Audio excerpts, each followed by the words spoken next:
All right, the key to making, this is called a third-party proof statement, okay?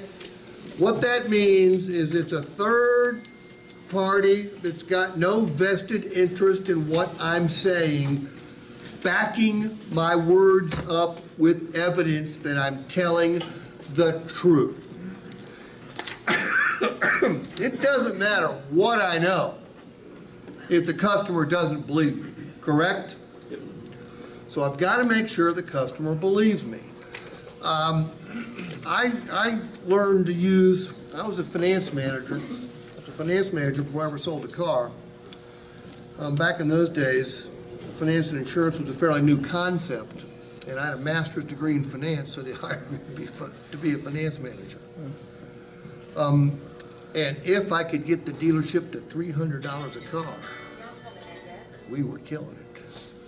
All right, so we're gonna role play this with Paul. Paul's gonna give me pushback on paying $3,000 over for the CX-9. So, Paul, in order for you to take delivery of the CX-9, I'll need you to okay this right down here so I can get the car cleaned up and ready for delivery.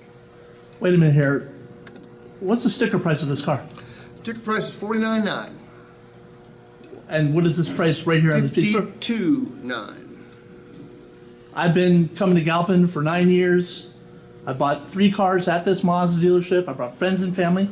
How could you be trying to gouge me like that? Paul, that's a completely fair question, and I understand your frustration, and I might even be a little bit mad if I were you. Please recognize this. Every time you've purchased a vehicle from us, we have market-based price. We've used the market-based price on the vehicle for you. The last 3 times you bought the vehicle, have you gotten a discount? Yes. Okay, and maybe even 1 or 2 times there was some sort of factory incentive in there as well? Yes. We weren't doing that to be charitable. Do we want your business? Do we want to be fair? Yes, but the reason we discounted those vehicles and the reason the factory would throw in some money from time to time is because that's what the market required. Now, as you probably know, the market has changed just a little bit.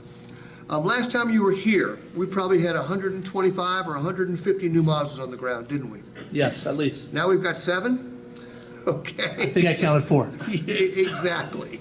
Look, the world has changed. You understand COVID. You understand chip shortage. You understand supply chain issues. You understand Russia, Ukraine. The entire world has been turned upside down. Now, what I'm going to say next is going to sound just a little bit crazy, but that $3,000 markup over MSRP is actually a discounted price off the market-based price.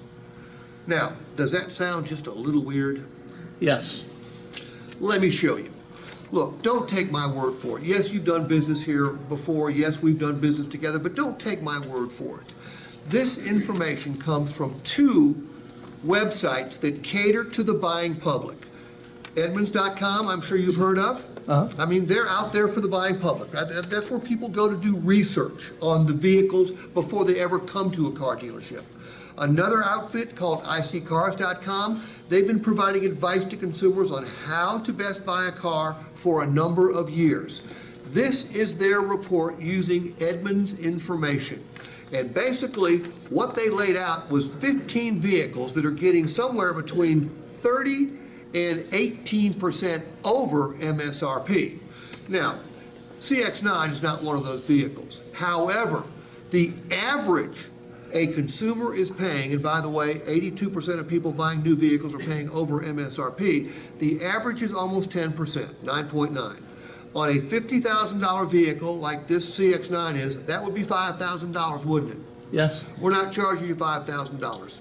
Paul, we're asking you to pay $3,000 over MSRP for a vehicle that will not lose its value like it used to. The depreciation factor has been magnificently slowed down on all vehicles. In fact, there's a chance this vehicle will be worth very close to what you're paying for it right now, 6 months, 9 months, even a year from now. I can't guarantee that, but that's the way the market's going. So when I tell you you're getting a discount of $2,000 off the market-based price, don't take my word for it. Look at those numbers right there, okay? Now I need your okay so I can get this vehicle ready for delivery. Okay, listen, I'm okay with that pricing. but you better go call Bo because I want a discount on an extended service plan, or else I'm not buying this car. Oh, that's no problem at all.